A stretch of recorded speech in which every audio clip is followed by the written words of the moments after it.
Hyvä kansanopistoväki. Oppimisen ilo on ollut kansanopisto-aatteen kannustava voima muuttuvassa maailmassa. Vaikka muutos sisältää mahdollisuuden parempaan, on vähäväkinen kansa usein kokenut sen enemmänkin uhkana ja ahdistuksena.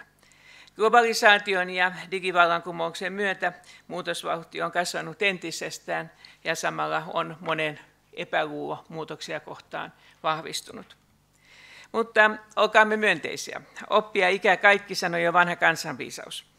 Koulutus näyttää olevan myös nykytutkijoiden mielestä se tekijä, joka erottaa kansakuntien menestyserot. Koulutukseen kannattaa myös sijoittaa.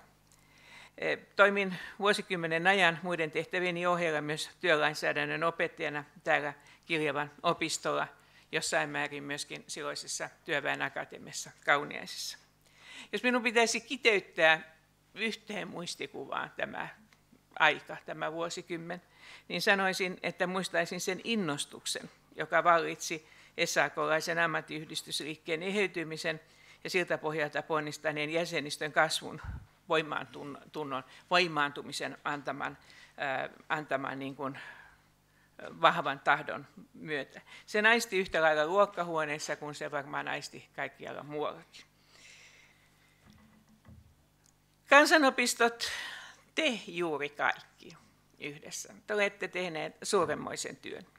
Mä toivon, että maan uusi hallitus ja me kaikki annamme kansanopistoille niille kuuluvan arvon.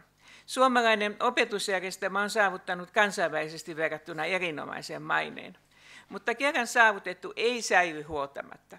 Muutoksille pitää olla avoin, mutta hätiköidyn säästämisen korjaaminen voi tulla todella kalliiksi.